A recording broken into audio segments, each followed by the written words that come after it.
Nataka niwaambie kitu kimoja, ndugu zangu wa Tanzania. Ripoti ya tume, kwanza wengi wasichokijua, hii tume iko huru sana, tofauti na watu wengi ambao wanafikiria. Mheshimiwa Rais amewapa uhuru wa kila ambacho watakibaini kukiweka wazi na kunyoosha ukweli kama ambavyo ilivyo. Unajua, mimi nataka niseme kwamba lazima Watanzania tufike mahali tuachane na mambo ya kuambiwa zaidi, tupate muda wa kufuatilia vitu sisi wenyewe, kumsikiliza kila mtu ambaye anazungumza, kumsikiliza watu ambao wengine wana ajenda zao, wanaozungumzia vibaya nchi yetu, wana mpango mkubwa sana kutupeleka sehemu ambayo sio sahihi.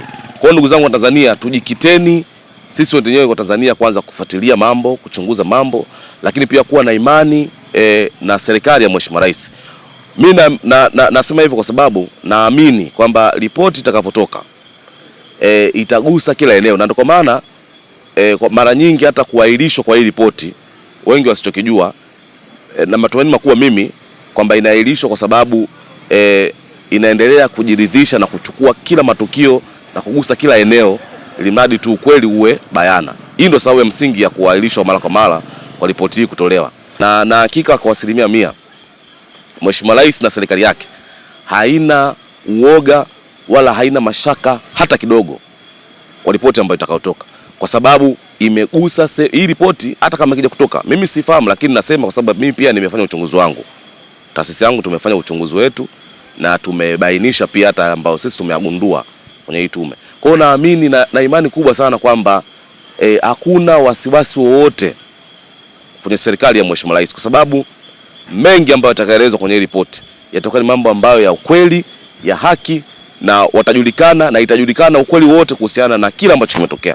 Kwa hiyo ndugu zangu wa Tanzania, tusiingize na tusipelekane huko. Mimi naendelea kutoa rai, tuwe na subira. Cha kwanza, tusipende kusikiliza maneno kwenye mitandao, tuwe watu wa kufuatilia sisi wenyewe pasina kusikiliza watu kwenye mitandao, kwa sababu kusikiliza watu kwenye mitandao wengi hawana nia njema. Kwa hiyo mimi kuelekea kusubiria ripoti hii, Watanzania na waasa tu na mshikamano, tupendane, tuwe kitu kimoja na tujue kwamba hii ni nchi yetu, hatuna nchi nyingine.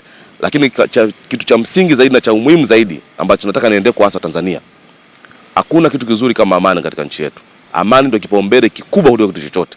Kupendana sisi wenyewe ndio kitu kikubwa kuliko kitu chochote. Kuwa na mshikamano sisi wenyewe ndio kitu kikubwa kuliko kuwa na kitu chochote. Tuwe na mshikamano, tupendane. Sisi ni Watanzania, tuna nchi moja ambayo nchi hii inatutegemea sisi kama vijana, kama Watanzania, na tusiwe pia watu wa kusikiliza sana. Na mimi nayasema haya, sisemi kwa kuegemea upande wowote, lakini natamani kwamba hata kama kuna mtu yote ana maoni, ayatoe maoni yake baada ya ripoti kutoka. Tujipeni muda, tuwe wavumilivu, tuwe na subira, tusubiri, kwa sababu kinachotolewa na tume huenda kikamridhisha kila mmoja au kikaridhisha watu wengi. Sasa kuanza kuishambulia tume, kushambulia pia viongozi ambao wameaminiwa kwenye hiyo tume kwa ajili ya kuleta ripoti, kwangu mimi si sahihi na si sawa. Tuwe na maoni yetu baada ya ripoti kutoka, sio kabla ya ripoti kutoka tunaanza kuiarasi, tunaanza kuongea ovyo, tunaanza kutokuwa na imani.